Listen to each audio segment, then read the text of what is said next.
ये तीसरा प्रवचन। श्री कृष्णा श्री कृष्णा श्री कृष्णा श्री कृष्णा।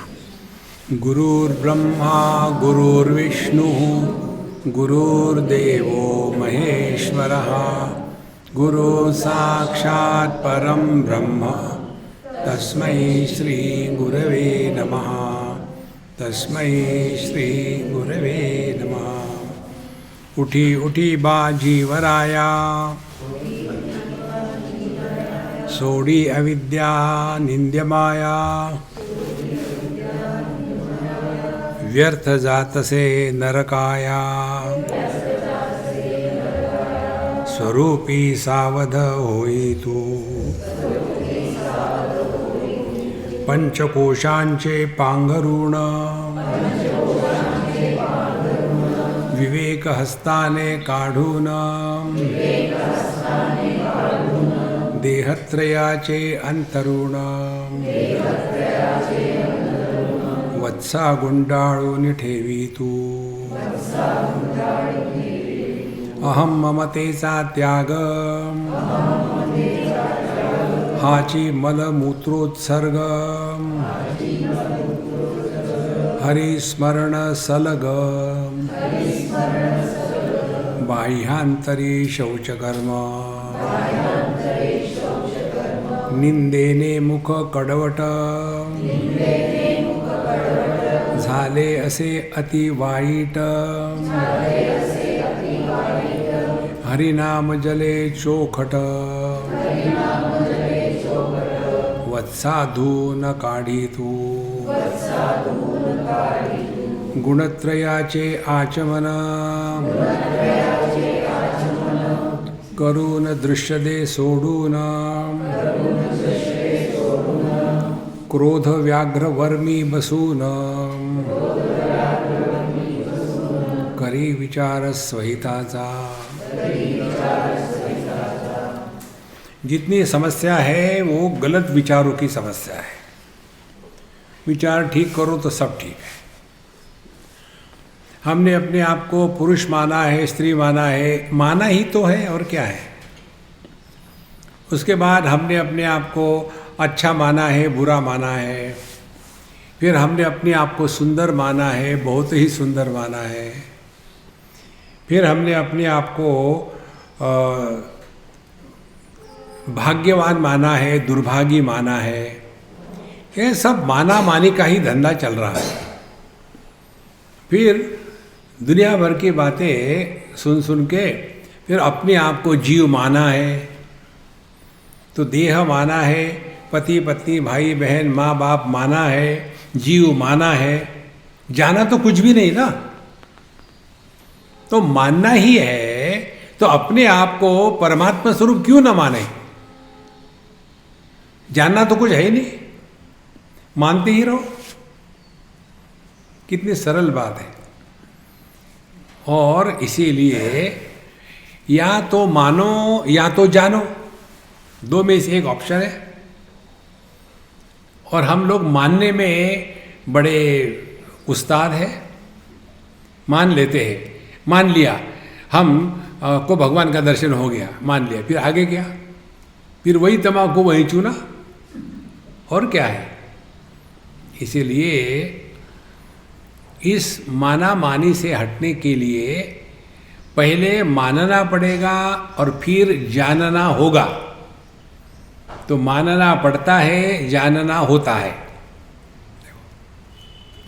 तो क्या मानना पड़ेगा। हमने देखा पंचकोशाचे पांघरुण विवेकहस्ताने काढून। पंचकोश से हट गए, देहत्रयाचे अंतरुण, जिसमें हम फंसे हुए थे, स्थूल देह, सूक्ष्म देह, कारण देह, उसको गुंडाळून उसको लपेट के रख दिया। अब उसके बाद उठ गए, फिर क्या करना है, फिर टॉयलेट जाओ ना। देखो कई बच्चे इतने स्मार्ट होते कि उठ के टॉयलेट नहीं जाते, बिस्तर भी कर देते। किसी के एक बच्ची है, वो हमेशा अपना बेड गीला करती है। तो उसके माँ बाप ने मुझे पूछा, स्वामी जी इसके लिए क्या करें।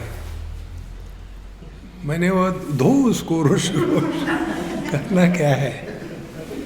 उसी बिस्तर को वैसा मत रखो, धुल लो इधर से। कितनी सरल बात है। तो हाची मलमूत्रोत्सर्ग, पहली बात टॉयलेट पे जाओ, गंदगी को निकाल दो। तो अपने जीवन की गंदगी क्या है?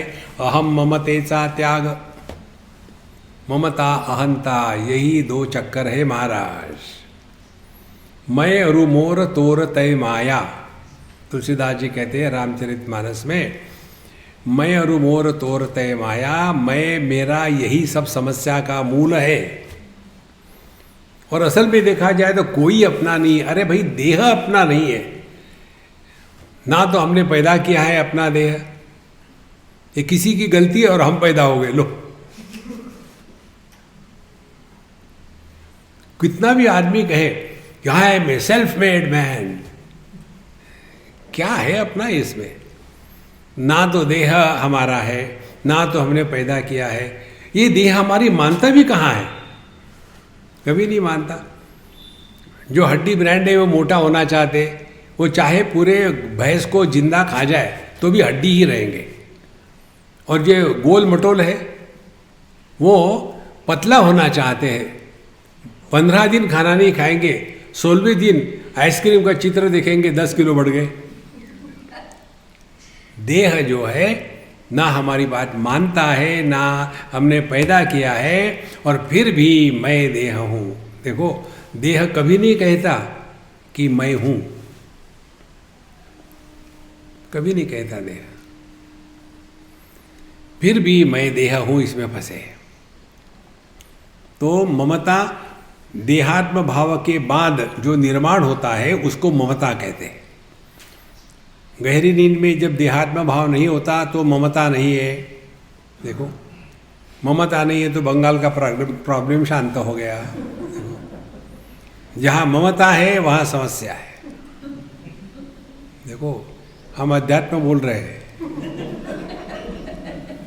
देखो, नहीं तो उसी में फंसे रहेंगे पूरे जीवन में। तो ये होने के पश्चात फिर अहम ममतेचा त्याग, उसमें मलमूत्रोत्सर्ग। तो अहंता जो है वो है मल, टट्टी। हाँ, ऐसा सीधा सीधा बोलो ना, मलमूत्रोत्सर्ग का प्रभाव नहीं पड़ता। देखो, जैसे किसी को कहा कि तुम यार अज्ञानी हो, तुमको समझ में नहीं आता, उसको वो झटका नहीं लगता। उसको कहो तुम बेवकूफ़ हो, हाँ फिर समझ में आ गया। तो अज्ञान शब्द में जो है उसे 1000 गुना बेवकूफ़ शब्द में है। इसी प्रकार से मल के जगह में टट्टी कहो तो तुरंत समझ में आएगा।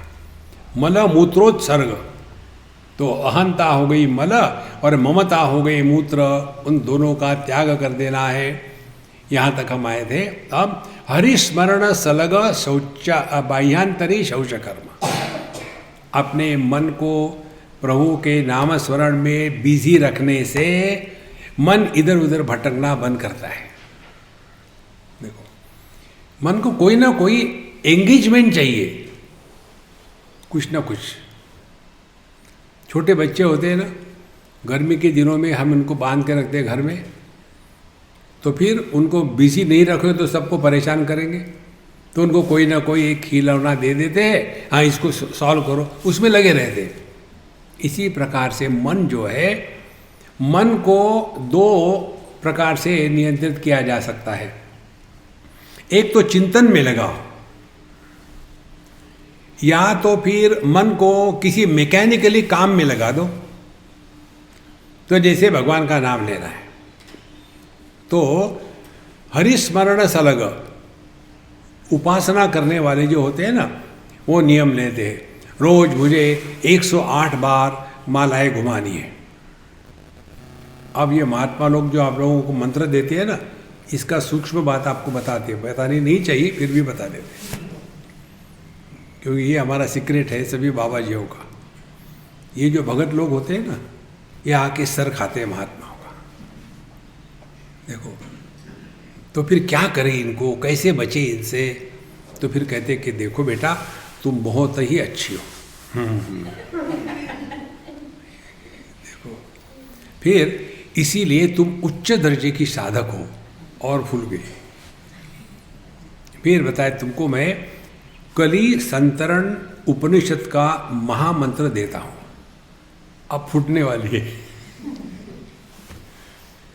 फिर वो महामंत्र दे देते, श्री राम हरे राम राम राम हरे हरे, हरे कृष्ण कृष्ण कृष्ण हरे हरे। महाराज इसका जप कब करना है, कितना करना है? बेटा इसके रोज 36 माला करनी है। और फिर उसके बाद फिर मैं बताऊंगा, पहले करो तो सही। अब एक मंत्र हरे राम राम राम हरे हरे, हरे कृष्ण कृष्ण कृष्ण हरे हरे 10 सेकंड चले गए, तो 1 मिनट में कितनी बार होगा? 6 बार। ऐसे 108 बार, और ऐसी 36 मालाएं हो गए बुक। हरे राम राम हरे हरे। फिर महात्मा जी कहते, बेटा जब कैसे चल रहा है? फोन काट दिया। फोन तो काटा ही नहीं, फिर मिलने को भी नहीं जाएंगे, फिर पूछेंगे ना। देखो महाराज, इसीलिए जो कहते हैं ना, भगवान का नाम लेने से आत्मरक्षा होती है, ये रक्षा कवच है। किसकी रक्षा होती है? महात्माओं की। किससे? ये भक्तों से। ऐसा सर खाते हैं कि पूछो मत। आपको पता नहीं हमारे जूते कहाँ काटते हैं, हमको ही मालूम है। कुछ भी प्रश्न उसका कोई हमारे अर्थ नहीं है। हाँ जी, मेरा लड़का जो है ना, एक लड़की के साथ 5 साल तक वो चल रहा था, अब उसका मूड बदल गया, अब वो शादी नहीं करना चाहता है, तो अब मैं क्या करूँ? हमने कहा तुम शादी कर लो।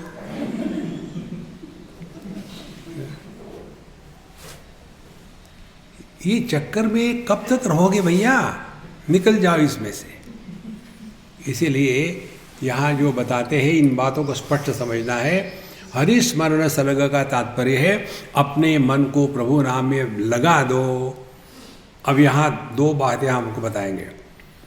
जब विषय दुनियादारी का होता है तो एक विचार से दूसरे विचार का जन्म होता है, जिसको कहते हैं थॉट ब्रीडिंग। एक विचार से दूसरा विचार पैदा हो। देखो 28 तारीख को क्लासेस नहीं है, एक विचार। उस दिन हम कहाँ जा सकते? दूसरा विचार। किसको पूछ सकते हैं? तीसरा विचार। ये इसमें इंक्लूडेड है कि उसको अलग से पैसे खर्चे करने हैं? चौथा विचार। हमारे साथ कोई जाएंगे क्या? स्वामी जी जाएंगे कि हमारे साथ? 5वां विचार। देखो एक के बाद एक, एक के बाद एक। और इसके कारण विचारों का प्रवाह बन जाता है। जैसे आदमी गंगा जी में कूदे तो मरेगा नहीं, लेकिन गंगा जी यदि बाढ़ में हो और उसका प्रवाह जोर से चल रहा हो तो आदमी पानी के कारण नहीं मरता, ये प्रवाह के कारण मरता है। इसी प्रकार से मन में विचारों से आदमी दुखी नहीं होता, विचारों के प्रवाह में आदमी बह जाता है और फिर उसकी समस्या शुरू होती है। इसीलिए योगियों के चक्कर में मत पड़ना। योगः चित्तवृत्ति निरोधः, कोई जरूरत नहीं। देखो तो फिर क्या करना है? ये विचारों के प्रवाह को रोकना है। हमने कल शायद बताया था ना, हम सभी हवा में हैं, हवा से कोई नुकसान नहीं है, हवा की आवश्यकता है, बिना हवा के हम रह नहीं सकते। इसी प्रकार से विचारों से कोई समस्या नहीं है, बिना विचारों के हम पत्थर हो जाएंगे। क्या योगा माने क्या पत्थर होना है? चित्तवृत्ति निरोधा, एक पत्थर बन जाओ। आपने देखे होंगे कई चित्र। एक चित्र है किसी महात्मा का, ऐसे बैठे हुए, हड्डी हड्डी है, पूरी रिब्स दिखती है और ऐसे बैठे हैं, दुनिया भर के ऐसे बड़ा आदर से हम देखते हैं उसके। अरे पत्थर को देखो ना, देखो जिन साधु संतों ने शास्त्र का हमको ज्ञान दिया है, क्या वो मेडिटेशन में बैठे थे? पत्थर वाले। देखो पतंजलि ने कहा चित्तवृत्ति निरोधा, यदि वो निरोध करते तो वो लिखते कैसे पतंजलि योग दर्शन। इसीलिए समझ लेना ठीक से, विचारों से मत डरो, विचारों को नियंत्रित करना है। देखो, और उसके लिए पहली बात विचारों के प्रवाह को रोकना है।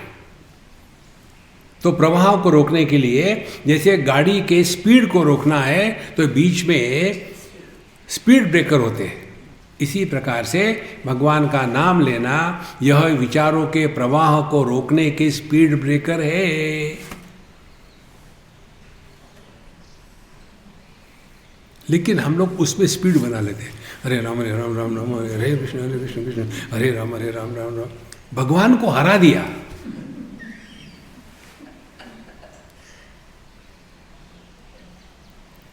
तो भगवान का नाम जो लेते हैं ना, वो खाना पूर्ति नहीं करनी है।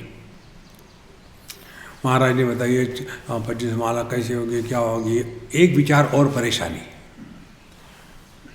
दो सज्जन थे, एक ने मुझे कहा स्वामी जी मेरे गुरु महाराज ने बताया लेकिन इतने माला मंत्र नहीं हो सकती, मैं क्या करूं। उसके साथ दूसरा शहाना आदमी था, उसने कहा स्वामी जी ये इसका हमेशा कंप्लेन करता है, हमारे एक ही गुरु है, हमको सबको बताया कि 25 माला करा करो, तो मैं तो कर लेता हूँ, ये नहीं कर पाता।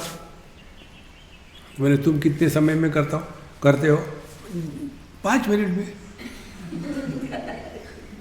मैंने बोला क्या तुम SMS करते हो क्या गुजरातियों के जैसा, जय एस के जय एस के जय एस के जय एस के जय श्री कृष्ण, कैसे करते हो? दिखाओ मुझे करके। क्योंकि उनका मंत्र ये महामंत्र था, हरे राम राम राम हरे हरे। उसने माला ली अपने हाथ में, देखो समझो ये माला है, बोले मैं ऐसा करता हूँ हरे राम राम राम हरे हरे हरे कृष्ण कृष्ण कृष्ण हरे हरे, ऐसा 25 बार करता हूँ। देखो गुरु भी बेवकूफ, भगवान सुपर बेवकूफ। देखो महाराज, तो हरिस्मरण सलग का तात्पर्य है अखंड होना चाहिए। कैसे अखंड होगा, ध्यान से सुनना। यदि हम 100 लोग बैठे हैं और खूब धूमधाम चल रहा है, ये उसके साथ बात कर रहा है, वो उसके साथ बात कर रहा है, झगड़ा हो रहा है, आर्गुमेंट हो रहा है, ये मेरी सीट, तुम यहाँ आके क्यों बैठी है, मेरी सीट है, मालूम नहीं कि सबको मालूम है, तुमको ऐसे मालूम नहीं। सत्संग में ये होता है, जो प्रोफेशनल सत्संगी होते हैं ना, अपने खंबे को छोड़ने को तैयार नहीं, वो ब्रह्म को छोड़ देंगे, खंबे को नहीं छोड़ेंगे। और फिर दूसरी आके बैठती है, वो वहां बैठ ली हुई, ये तुम्हारा नाम लिखा है क्या, ये तुमने बनाया है क्या, तुम कौन हो, मैं नहीं उठूंगी यहां से। और खड़खड़ चल रहा, उतने में कोई कहता है स्वामी जा रहे। सत्संगी, शठ संगी। हमारे बंगाल में स को श कहते हैं और ट को ठ कहते हैं, तो सत्संग वहाँ शठ संग हो जाता है। अब इसको यदि समझ में आया है कि स्वामी जी आ गए, आदरणीय है और हमको उनके सामने अच्छा बिहेव करना है, तो शांत बैठेंगे। अब यही सिद्धांत अपने हृदय में ले आओ, हरि स्मरण सलग होगा। कैसे? आपके हृदय में भगवान विराजमान है और जो भी आप करते हो, आपने करने के पहले भगवान इनको जानते हैं। आप जो भी बोलते हो, आपने बोलने के पहले भगवान उसको सुन लेते हैं। आप जो भी सोचते हो, सोचने के पहले भगवान उसको जान लेते हैं। ये भगवान आपके हृदय में है। यदि उसके बारे में हम जागरूक रहे, एक भी गलत क्रिया नहीं होगी, एक भी अपशब्द मुख से निकलेगा नहीं और एक भी दुर्विचार मन में उठेगा नहीं।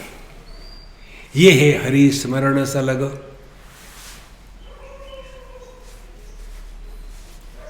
इसीलिए असली साधना होती है सबके साथ बैठने में नहीं होती, सब मिल करके मेडिटेशन करेंगे, ठीक है, बैठो, बैठ लिए। हाँ, आप प्राणायाम करो, कौन सा जो आता है वो करो। भस्त्रिका प्राणायाम नहीं है, क्रिया है। अच्छा, अनुलोम विलोम, कपालभाति, पब्लिक में साधना नहीं होती। देखो, तो जब आप अपने साथ अकेले हो कमरे में, उस समय देखो आपके मनीराम का क्या हाल है। क्या आप शांत है, अपने आप से बोले जा रहे हैं, कहीं ना कहीं कुछ आधार को ढूंढ रहे हैं, कुछ नहीं तो मोबाइल फोन है ही। देखो, आप कहीं भी चले जाओ, 10 आदमी बैठे होंगे साथ में और हर एक अपने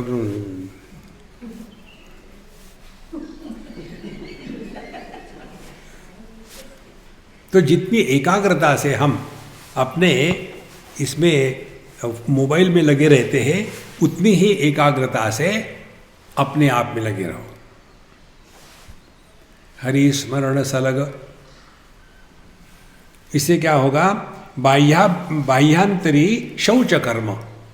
तो जहां आपने परमात्मा का स्मरण शुरू कर दिया, बाहर और अंदर दोनों का शौच कर्म पूरा हो गया। क्योंकि जब हम भगवान की पूजा पोथी करते हैं ना, तो साफ सफाई की पराकाष्ठा होती है, होनी चाहिए, होती नहीं, होनी चाहिए। कितने घरों में हम जाते हैं, हाँ जी हमारे यहाँ आकर पूजा करो, पोथी करो या कोई आरती करो, हम जाते हैं। कई कई घरों में अरे राम राम, पुराने तेल की बोतलें पिछले 27 साल की वहाँ पड़ी हुई, जो निर्माल्य निकालते हैं उसका वहाँ माउंट एवरेस्ट पड़ा हुआ है। भगवान पर फूल, पता नहीं, दे आर फूलिंग गॉड। भगवान पर फूल कभी चढ़े कभी नहीं चढ़े।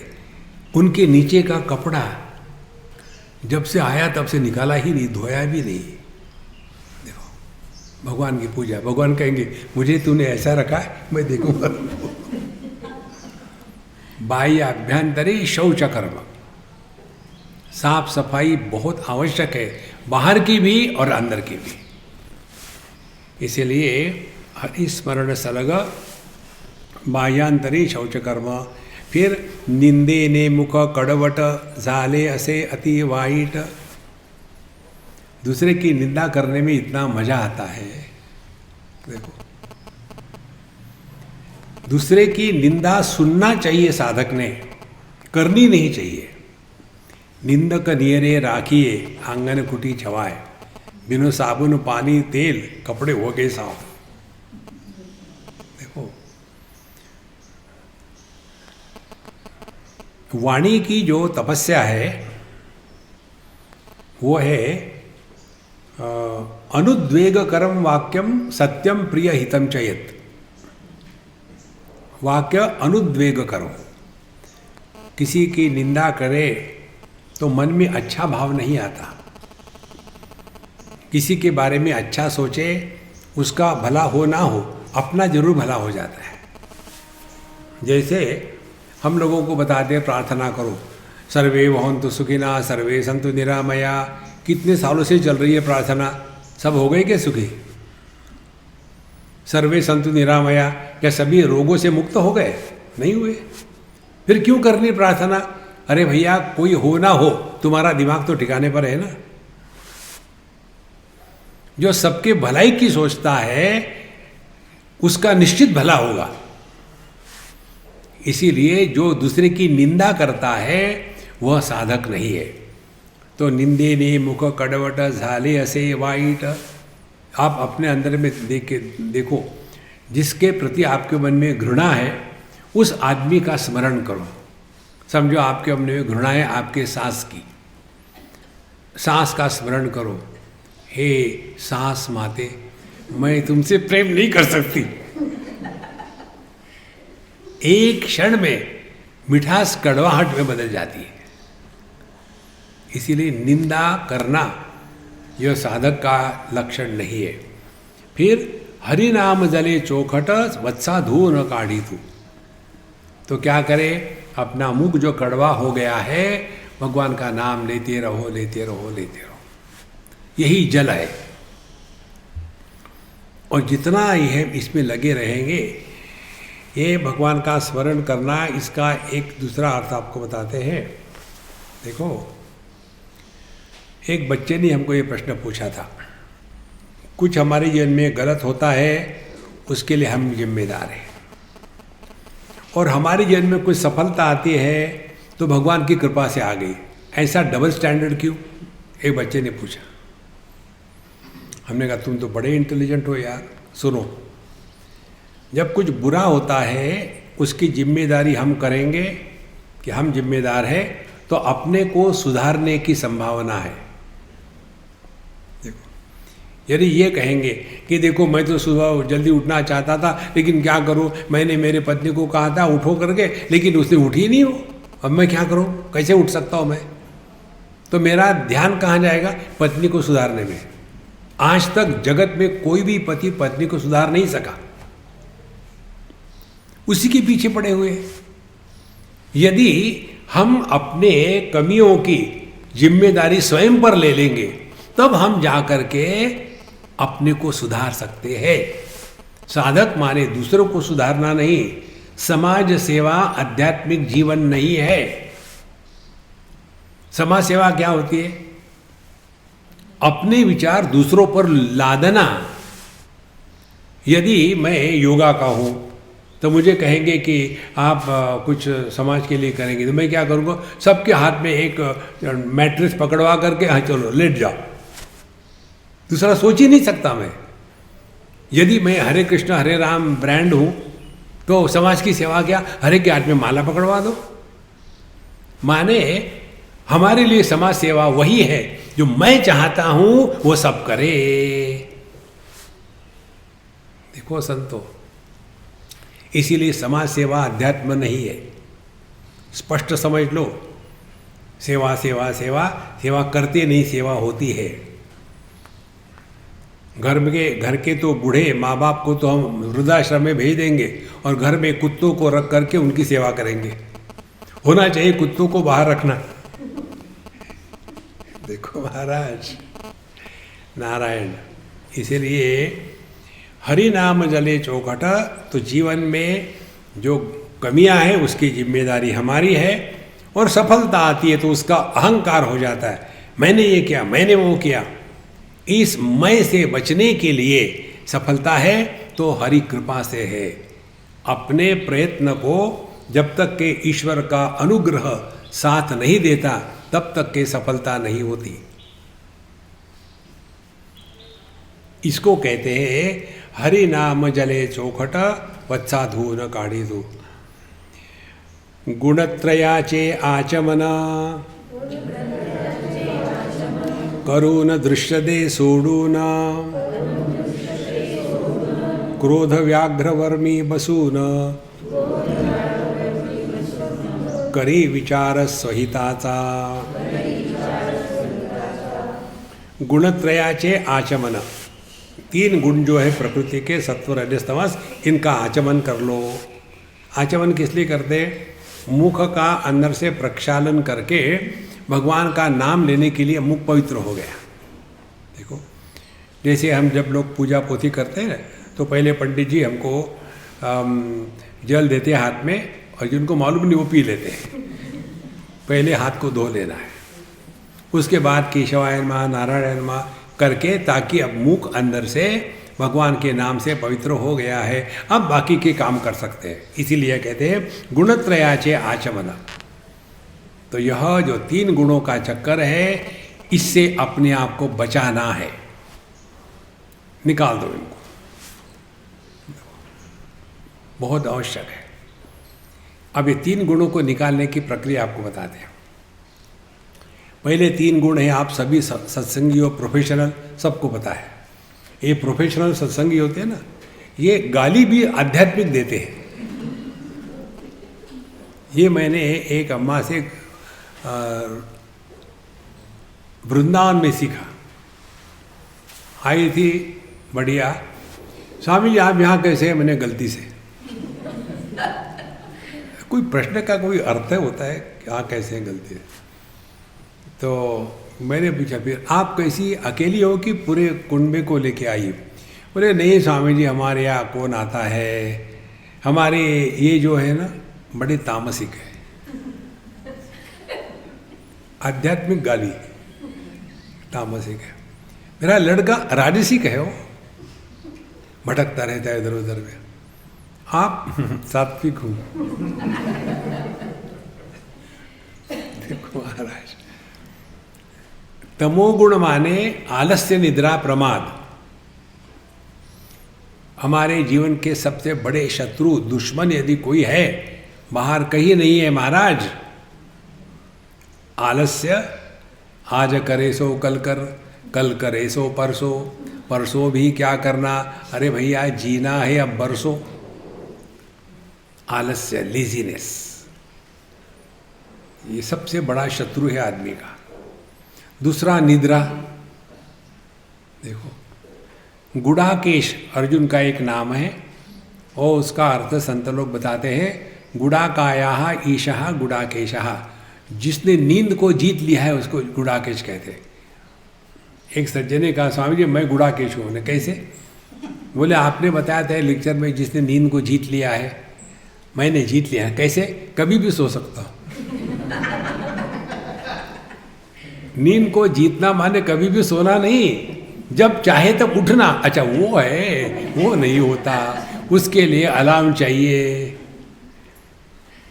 आलस्य, निद्रा। आपका सबका अनुभव आपको बताता हूँ। सुबह जल्दी नींद खुलना किसी के लिए समस्या नहीं है, नींद खुल जाती है। आप दृढ़ निश्चय कर लो सुबह मुझे 4 बजे उठना है, कोई अलार्म की जरूरत नहीं, आप उठ जाओगे। उठने के बाद आपके मनीराम आपके पास आएंगे और कहेंगे तुम्हारी उम्र कितनी है बेटा? 80 साल की। आज तक कभी उठे थे क्या? नहीं। तो क्या फर्क पड़ा? अभी उठ के क्या मिलने वाला है? फालतू, सो जाओ। देखो महाराज, नींद से उठना ये समस्या नहीं है, बिस्तर से उठना ये समस्या है। और ये बात उपनिषदों को पता थी, इसीलिए मंत्र आता है उत्तिष्ठत जागृत। जागृत उत्तिष्ठत नहीं है, उत्तिष्ठत जागृत। पहले खड़े हो जाओ और फिर जगो। हाँ क्यों खड़े हो गया? निद्रा, ये तमोगुण का दूसरा बंधन है, आलस्य, निद्रा। और ये निद्रा बहादुर जो है वो इतने एक्सपर्ट होते हैं कि कहीं भी बैठे बैठे लुढ़क गए, विशेष करके सत्संग में। एक सज्जन ने मुझे पूछा भी था स्वामी जी सत्संग में मुझे नींद क्यों आती है? हमने कहा इसलिए आती है कि जो बोलने वाला है ना वो एनेस्थेटिक है, इसलिए उसका सुना। हमको भी ये पता नहीं था, किसी सज्जन ने मुझे बताया। अमेरिका की बात है, हम गए थे। बोले स्वामी जी हम तो दिन भर थक जाते हैं काम करके, शाम को घर आए, नहा धो लिए, फ्रेश हो गए, खाना खा लिया, बिस्तर पर गए, आपकी MP3 शुरू कर दी, पता ही नहीं लगता कब नींद लगती। और जब तक कि आपकी MP3 शुरू नहीं होती नींद नहीं आती। उस दिन मुझे पता चला लोग मुझे जगने के लिए नहीं सुनते, सोने के लिए सुनते। देखो महाराज, कई लोग हैं ऐसे, 1-2 नहीं है, आप में भी हो गए। देखो निद्रा। और ऐसे जब सत्संग में बैठेंगे, बैठे बैठे एकदम शांभवी मुद्रा हो जाती है। देखो निद्रा और प्रमाद। प्रमाद का तात्पर्य है, मद शब्द से माद शब्द बना है, मद शब्द से ही मादी शब्द बना है। तो प्रमाद माने अपने गलतियों को, बुरी आदतों को लेकर के अभिमान होना। मैं ऐसा गुस्सा करता हूँ ना, घर के सब कांपते हैं। जब मैं घर में आता हूँ सब शांत हो जाते हैं। ये कोई अच्छी बात है? लेकिन व्यक्ति को अपने इस गुस्से का ऐसा अभिमान है, जिसको अपने बुराई का अभिमान है, वो उसका त्याग नहीं कर सकता। और इसी को कहते प्रमाद। वही गलती को 1000 बार रिपीट करना। हम सब कौन से प्रमाद से प्रभावित है? देहात्म भाव से। कितने बार हमने सुनकर रख दिया है, देहात्म भाव की निवृत्ति यही अध्यात्म है। स्वामी जी, ये तो ठीक है आपके लिए, लेकिन हमारे लिए कुछ बताइए। There is no option. जिसके द्वारा आपके देहात्म भाव की निवृत्ति में आपको सहायता मिलेगी, वो आपकी साधना। यया यया भवेत् पुंसाम प्रवृत्ति प्रत्यगात्मनि। जिसके द्वारा आप अपने स्वरूप की तरफ मुड़ सकते हो, वो साधना आपके लिए योग्य है। इसलिए गुणत्रयाचे आचमन, तो तमोगुण को थूक देना है। माने अपने जीवन से आलस्य, निद्रा, प्रमाद, इनसे मुक्त होना है। देखो, इसको हमको कोई मदद नहीं कर सकता। We have to help our self. Swami ji सुबह जल्दी कैसे उठते हैं? हमको नहीं होता। आप कुछ बताइए, हम क्या करें? हमने कहा कि देखो, मैं आपके यहाँ आके सोऊंगा। सुबह में मैं जल्दी उठ जाता हूँ, तो तुम जब सोती हो ना, तब मैं फ्रिज में से पानी निकाल करके तुम सर पर अभिषेक करूँगा। उठ जाना। एक महापुराण है, उसमें ये आता है, जो व्यक्ति सूर्योदय के पश्चात जग करके बिस्तर से बाहर आता है, वो अगले जन्म में खटमल होता है। ये खटमल महापुराण में आता है। अब कहीं आप खटमल देखोगे, मम्मा पापा अगले जन्म मिलेंगे। आलस्य, निद्रा, प्रमाद। फिर दूसरा गुण है रजोगुण। हमेशा कुछ ना कुछ करने की खुजली लगी हुई है। ये करना है, वो करना है, ऐसे करें। अरे राम, शांत रहो ना। इतनी एक्टिव, काट काट के कुछ ना कुछ कर रहा है। कई लोगों को आदत होगी, वो बैठे बैठे अब हिलाते रहते हैं। क्या हो रहा है? हाँ, कुछ नहीं। देखो, शांत रहो। जितना ज़्यादा जगत में इन्वॉल्व होगे ना, उतना आप जगत को सत्य मानोगे। जगत में कुछ भी सत्य नहीं, सत्संग भी सत्य नहीं है। सत्संगों को सत्य कहेंगे तो हमारे जैसे बाबा जी गंभीर हो जाते हैं। हमारे प्रेमपुरी की बात हमने सुनाई थी। एक बार हमारा सत्संग नीचे था, बोले नहीं ऊपर है। ठीक है, ऊपर जाएंगे। तो वहाँ के ट्रस्टी लोग आए और डांटा उस आदमी को, क्यों यहाँ भेजा स्वामी जी को? बोले मुझे बताया गया था। कौन होते बताने वाले? आपको क्या पता कौन होते? ऊपर होगा सत्संग, ऊपर ही जाएंगे, हमको कोई फर्क नहीं पड़ता। और हम जाके बैठे, चाय पी रहे थे। एक सज्जन आए, बोले स्वामी जी आपका सत्संग उन्होंने ऐसे तोड़ दिया है बीच पे, आपको बैठ के चाय पी रहे, आप भी पियो। आपको नहीं थोड़ी कहा कि मत पियो। बोले नहीं, आपको डिस्टर्ब नहीं हुआ? मैंने डिस्टर्ब क्यों होगा? जो समय पर आते हैं वो सुनते हैं, और जो बाद में आते हैं वो सुनते नहीं। ऐसा है क्या? जो पहले आते वो भी नहीं सुनते, बाद में आते वो भी नहीं सुनते, फिर आप क्यों बोल रहे हैं? Time pass. देखो महाराज, टाइम पास का सिद्धांत है, आप जो भी कर रहे हैं ध्यान से सुनना, इसकी आवश्यकता दुनिया में किसी को नहीं है। ये आपकी खुजली है, आप कर रहे हो। लेकिन मनुष्य को कितना अभिमान होता है, मैंने ये किया, मैंने वो किया, और उसी के कारण पटकी पड़ती है।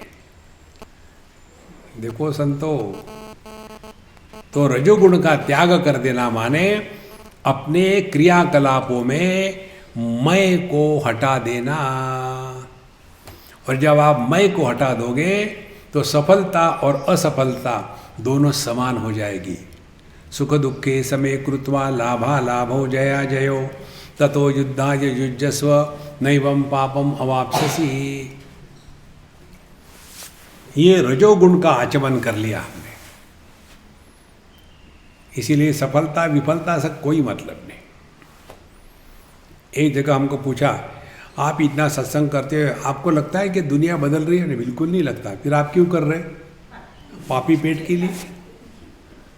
आप लोग यहाँ आए, पैसे दिए हैं ना यहाँ आने के, रहने के, खाने के, हम फ्री में ना तो रहने के पैसे दे रहे, ना तो खाने के दे रहे। यदि हमको ऐसी सिद्धि प्राप्त हो जाए कि भूख और प्यास खत्म हो गई तो कौन देगा प्रवचन? ये तो पापी पेट के लिए चल रहा है। जब अपनी जरूरत होती है तो व्यक्ति में नम्रता होती है। देखो महाराज, कितनी महत्व की बात है। एक उदाहरण देते आपको। आपके पास कोई भिखारी आया और आपको मांग मांग के परेशान कर दिया, फिर आप ले लो यार, सर मत खाओ, गुस्से गुस्से में दे दिया। और आपने स्वयं होकर के, उदाहरण है, घबराना मत, सोचा कि स्वामी जी को 1 करोड़ रुपए का चेक दे दे, घबराना मत, जस्ट एन एग्जाम्पल। तो यदि मुझे 1 करोड़ का चेक दोगे तो चेक देते समय आप में एरोगेंस होगा कि नम्रता होगी? क्योंकि आपको देने की पड़ी है, हमने आपको मांगा नहीं। जिस दिन ये बात समझ में आएगी ना, जो भी हम करते हैं जगत में, इसकी किसी को कोई आवश्यकता नहीं। बच्चों को माँ बाप की आवश्यकता नहीं होती, ये माँ बाप को बच्चों की आवश्यकता होती है। शादी के बाद बच्चे पैदा नहीं होते तो फिर ये देवी वो देवी भटक रही इधर से उधर से। देखो संतो, इसको समझ लो, तब जाकर के ये रजोगुण का आचमन हमने किया है। नहीं तो इतना अहंकार हो जाता है, हमने ये किया, हमने वो किया, हमारा नाम वहाँ होना चाहिए, हम देंगे 100 रुपया, हमारा नाम होना चाहिए। रजोगुण निकल गया। अब सबसे कठिन होता है सत्वगुण का आचमन करना, सबसे कठिन है।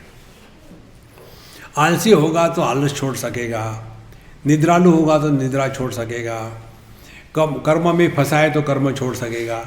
सात्विक, हम सुबह जल्दी उठ जाते हैं 4 बजे, उसके बाद फिर हम नहाते धोते हैं, फिर भगवान का जप करते हैं। हम बिल्कुल मांस मच्छी तो मुंह से भी नहीं निकालते, मुंह में अंदर डालते हैं।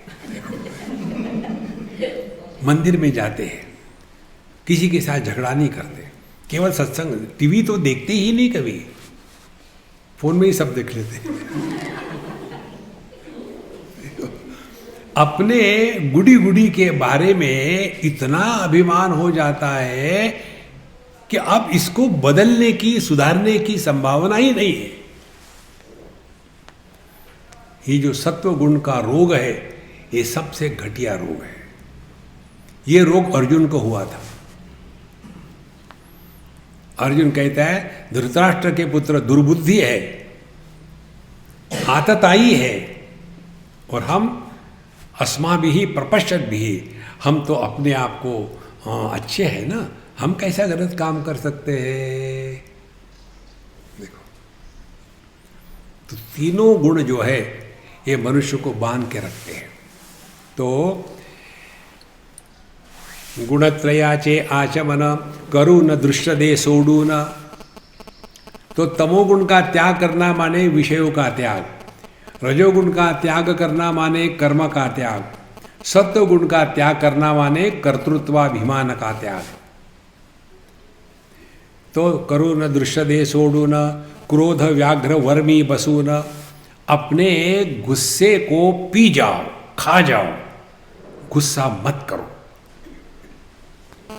Don't justify you are angry. देखो, यदि आप छोटे बच्चे के सामने हो, गुस्सा आता है तो गिनती करना 10, 1 2 3 4 5, और उसके बाद गुस्सा शांत हो जाएगा, गुस्से करने की जरूरत नहीं। यदि आप अपने ऑफिसर के सामने खड़े हो, गुस्सा आ गया, तो 50 की गिनती करना, 1 2 3 4 5, गिव टाइम। 50 गिनते गिनते गुस्सा शांत हो जाएगा और आपका नुकसान नहीं होगा। और यदि पत्नी पर गुस्सा आता है तो गिनती करते ही रहना, रुकना मत, सुखी हो जाओगे। किसी भी प्रकार से क्रोध को जस्टिफाई मत करना। जब व्यक्ति क्रोध को जस्टिफाई करता है तो वो क्रोध का त्याग करना नहीं चाहता। क्रोध व्याघ्र वर्मी वसो न विचार करी स्वहिताचा। अब विचार करो अपने जीवन का कि ये कब तक हम इस चक्कर में फंसे रहेंगे भैया, बहुत हो गया। आज तक हमने क्या किया था, यही सुबह उठे, खाए पिए, दिन भर गड़बड़ी करी, सो गए, फिर उठे। कोई जीवन में कुछ है कि नहीं यार? मैकेनिकली आहार निद्रा भय मैथुनंच 4 ही बातें करिए, और कुछ और है? विचार करी स्वहिताचा। अब कैसे विचार करना है? हा स्थूल देह तू नभेसी, घटापरी जड़त्वयासी, आदि अंति अभावत्यासी, साक्षी प्रकाशक तू याचा, प्राण नवेसी निर्धारी, क्षुधे तृष्णेने पिडे भारी, हा ही स्थूल घटाचे परी, याहून वेगळा तू आत्मा, मन हे नवेसी निश्चित, चंचल संशये ते ग्रस्त, अहम ममत्वे लिप्त, याहून विलक्षण तू चिद्घन, बुद्धि नवेसी तू निश्चय, निद्रा काळी होतसे लय, जागता देही व्याप्त होय, याहून वेगळा तू आत्मा, निद्रानंद ही तू नवेसी, हा आनंद एकदेशी, बिंबभूत आत्मत्वयासी, आत्मत्वे तू परिपूर्ण। अब ये पंचकोश जो है, इनको धीरे धीरे एक एक को अलग करना है। पहले कहते हाँ स्थूल देह तू नवेसी, यह जो स्थूल देह है जिसको अन्नमय कोश कहते हैं, ये तुम नहीं हो सकते, क्योंकि घटा परि जड़त्वयासी। देखो कोई भी ये विचार आता है दूसरे ग्रंथ में भी, न त्वं देहो नेन्द्रियाणि न प्राणो न मनो न धी, विचारित्वाद विकारित्वाद विनाशित्वाद दृश्यत्वाच्च घटो यथा। हमारे जितने भी ये पंचकोश है, ये हम नहीं हो सकते। कारण क्या है? बोले ये घट के जैसा है। घट के जैसा माने घट क्या होता है? दृश्य पदार्थ है, ये घट है, विषय है। विकार आते हैं उसमें और विनाश होता है। तो जिस वस्तु को हम अब देखते हैं, जानते हैं, दृश्य पदार्थ है जिसमें विकार आते हैं, जो नाश होता है, ऐसी वस्तु मैं नहीं हूँ। और ये सब के सब गुण हमारे सभी पर लागू हो जाते हैं। तो पहली बात कहते हैं हाँ स्थूल देह तू नवेसी, घटा परि जड़त्वयासी। देह अपने आप में जड़ है, ये बात एक बात पक्की पकड़ लो।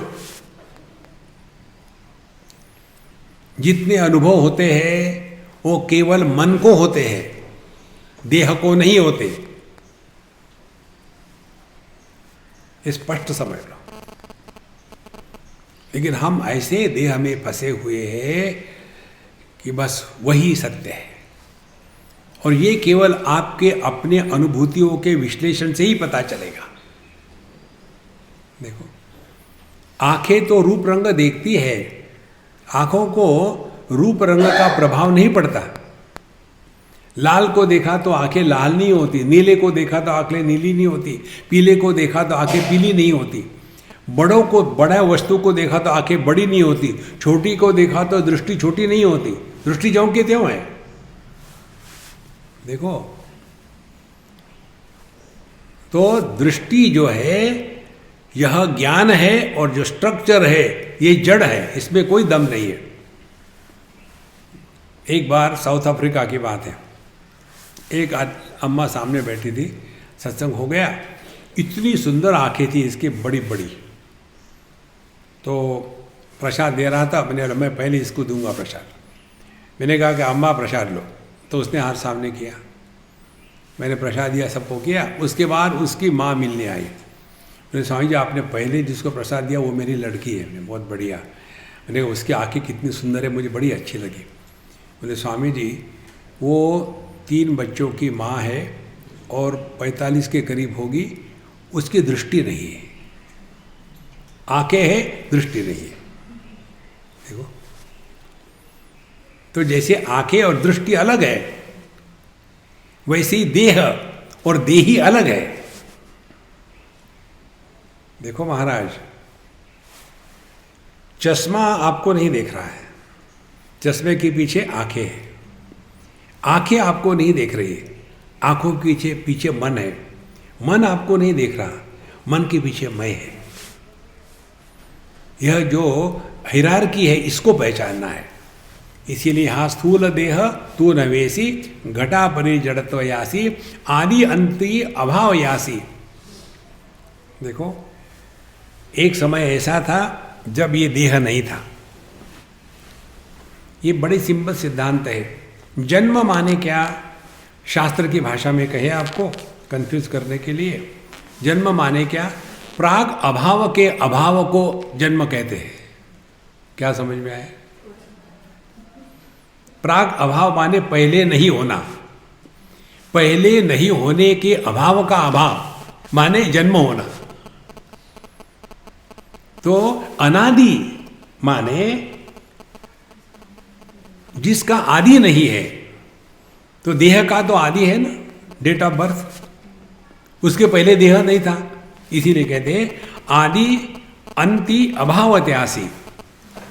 जन्म के पहले इस शरीर का अभाव था, मरने के बाद भी शरीर नहीं रहता, हम ज्यों के त्यों रहते हैं, इसीलिए दूसरा देह धारण करते हैं।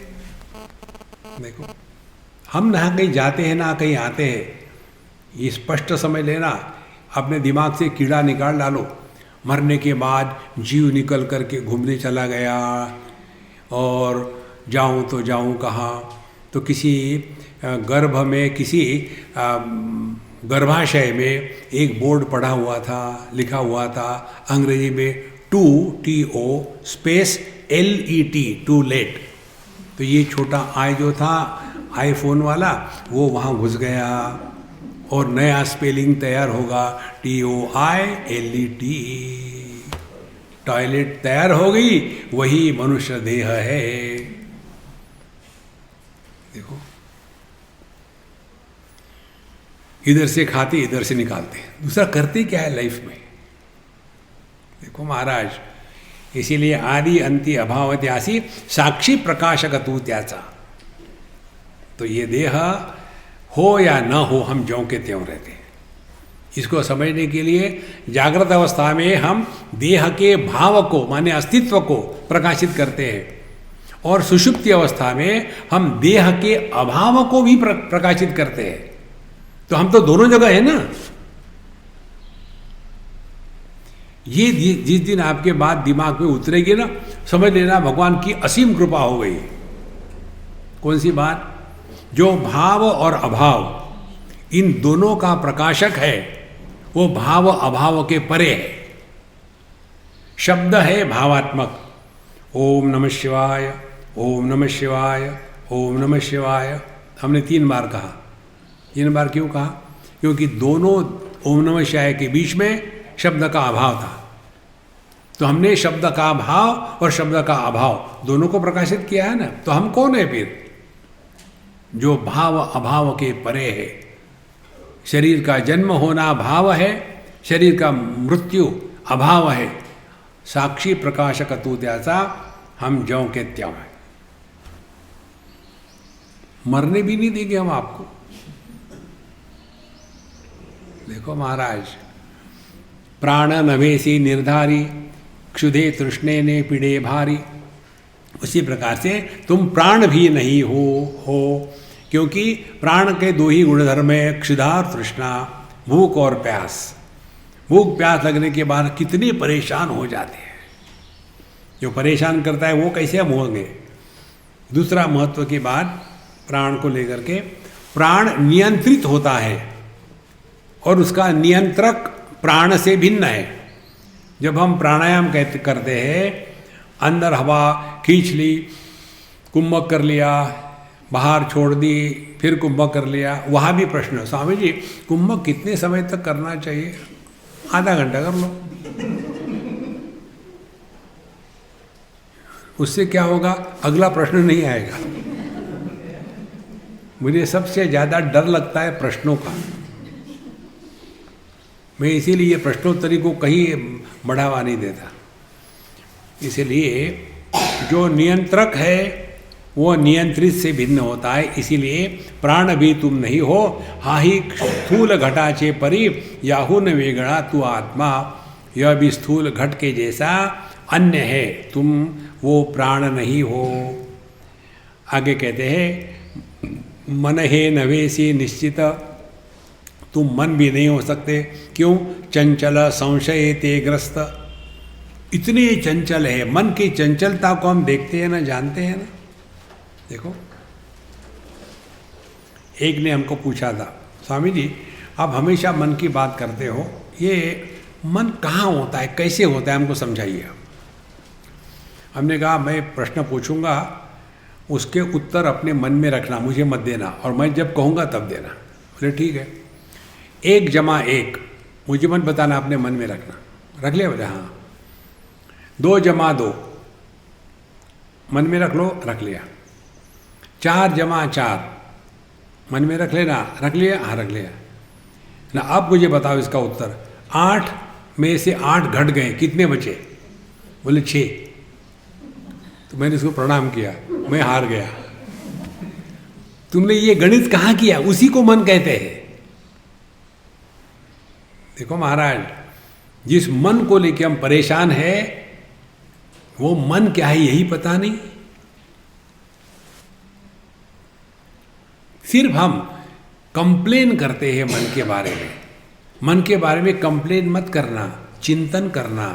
मानसम तो किम मार्गणे कृते नैव मानसम मार्ग आर्जवात। देखो, जो कंप्लेन करते हैं वो साधक नहीं है, जो कॉन्टेम्पलेशन करते हैं वो साधक है। तब आपको पता चलेगा मन विक्षेपित होता है तो हर एक विक्षेप के मूल में एक व्यक्तित्व का बीज होता है, और इस व्यक्तित्व के बीज के द्वारा ही यह विचारों का पौधा उगता है, बढ़ता है, फलता है, फूलता है। इसीलिए मन है नवेशी निश्चित, तो मन भी नहीं हो सकते।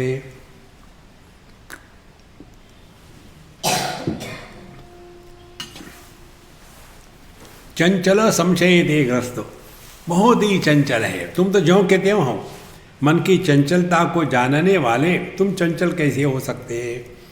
संशय ते ग्रस्त, और मन क्या है? जहाँ संशयों का पहाड़ है। अब ध्यान से सुना, मन बुद्धि चित्त अहंकार, इन चारों को कहते हैं अंतःकरण चतुष्टय। चतुष्टय माने 4। अब ये जैसे आंखें, नाक, कान, जिह्वा, ये स्ट्रक्चरली भिन्न है। आंखों का स्ट्रक्चर भिन्न है, कान का भिन्न है, नाक का भिन्न है। देखो, भगवान ने आंखें और कान, नाक किस लिए दिया? बच्चों को हम पूछ रहे थे एक जगह में।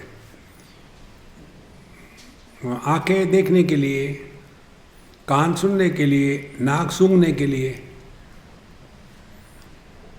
तो एक बच्चा कहता है नहीं ऐसे नहीं।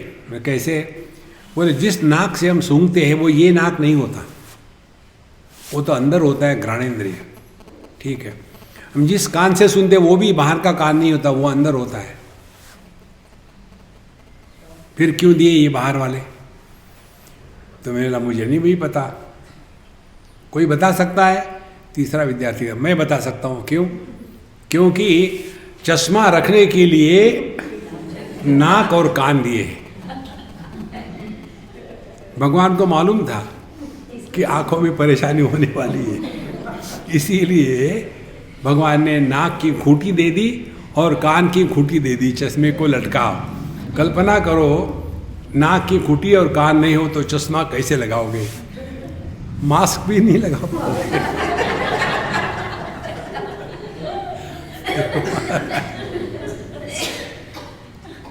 तो जैसे ये इंद्रियों के गोलक भिन्न भिन्न है, वैसे अंतःकरण चतुष्टय के 4 भिन्न आकार नहीं है, ओनली फंक्शनल डिफरेंसेस। विचारों की स्थिति जब संदेहात्मक होती है तब उस विचारों की स्थिति को मन कहते हैं। विचारों की स्थिति जब निश्चयात्मक होती है तब उस विचारों की स्थिति को बुद्धि कहते हैं। विचारों की स्थितियों को जो ग्रहण करता है कि मेरा संदेह और मेरा निश्चय, ये इन दोनों का ओनरशिप जो लेता है वो अहंकार वृत्ति है, और इन सब का स्मरण स्मृति के रूप में जो रहती है वो है चित्त। तो मन के ये 4 फंक्शन के अनुसार एक ही को 4 प्रकार से बताया गया है। जैसे एक आदमी है, उसको पुत्र कहते हैं, पति कहते हैं, पिता कहते हैं, भाई कहते हैं। तो पुत्र है पिताजी के सामने, जैसे पिताजी आगे एकदम छोटा बन जाता है क्या? वो नहीं, जितना उतना ही रहेगा। पत्नी सामने आ गई या ये पत्नी के सामने गया तो एकदम कांपने लगता है क्या? हाँ।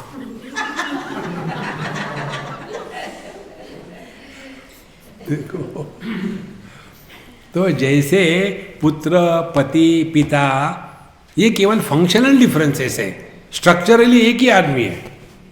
इसी प्रकार से अंतःकरण चतुष्टय यह स्ट्रक्चरली डिफरेंट नहीं है, मानसिक स्थिति को कहते हैं। तो यहाँ कहते हैं मन हे नवेशी निश्चित निश्चित चंचल स्वयं संशयते ग्रस्त अहम ममत्वे लिप्त। और ये अहंता ममता ये मन में ही होती है। देह नहीं कहता कि देह मैं हूँ, प्राण नहीं कहता कि मैं प्राण हूँ, ये मन कहता है कि देह मेरा है, प्राण मेरे है। इसीलिए अहम ममत्वे लिप्त, और मन में ही अहंता होती है। देखो महाराज, ये अहंता और ममता, इसका स्थान मन है। देखो, और थोड़ा सूक्ष्मता से चिंतन करे तो यही कह लेते, याहुन विलक्षण तू चित घन। अब ध्यान से सुनना, जिस ज्ञान में ज्ञाता और ज्ञेय, आत्मा और अनात्मा, ये भेद बना रहता है, उस ज्ञान को मन कहते हैं, या अंतःकरण चतुष्टय कह लो। मन शब्द अनेक प्रकार से प्रयोग में आता है। तो जिस ज्ञान में मैं और मैं नहीं, माने आत्मभाव और अनात्म भाव, दृष्टा और दृश्य, इनका प्राधान्य होता है, उस ज्ञान को मन कहते हैं। और जिस ज्ञान में मैं और अन्य ये भाव नहीं होता, उस ज्ञान को शुद्ध चैतन्य कहते हैं। देखो, माने एक ही वस्तु को उपाधि के कारण मन कहा गया, या तो वो चैतन्य है। जैसे आदमी चैतन्य है, पति मन हो गया, क्योंकि पति का क्या है, पति जहाँ पैदा हो गया उसके लिए मैं और मेरी पत्नी, मैं दुखी मेरी पत्नी सुखी शुरू हो गया। आदमी के लिए ये समस्या है ही नहीं, क्योंकि एकमेवा द्वितीय। इसीलिए अहम ममत्वे लिप्त याहून विलक्षण तू चित घन। तो इसीलिए समझना यही है कि हमारे जीवन में अनात्म भाव का महात्म्य जितना कम होगा उतना हम अपने शुद्ध चैतन्य की तरफ अग्रसर हो रहे हैं। जितना अनात्म भाव माने जगत की विषय वस्तु व्यक्ति इनका महात्म्य होगा उतनी मात्रा में हम अपने आप से दूर भटक रहे हैं। और ये भटकने का काम करवाता है हमारा मन। जहां मन को आपने लपेट करके सराहने रख करके तान दुपट्टा खर्राटे मारना शुरू कर दिए, उस समय सभी समस्याओं से एकदम मुक्ति हो जाती है, क्योंकि सभी समस्या इस मन में है। इसीलिए अहम ममत्वे विलिप्त याहू न विलक्षण तू चित घन। आगे कहते बुद्धि नवेसी तू निश्चय निद्राकाड़ी होत से लय, जागता देहि व्याप्त हो याहू न वे गणा तू आत्मा। ओम पूर्णमदः पूर्णमिदं पूर्णात् पूर्णमुदच्यते पूर्णस्य पूर्णमादाय पूर्णमेवावशिष्यते। ओम शांति शांति शांति। हरि ओम। श्री गुरुभ्यो नमः। हरि ओम।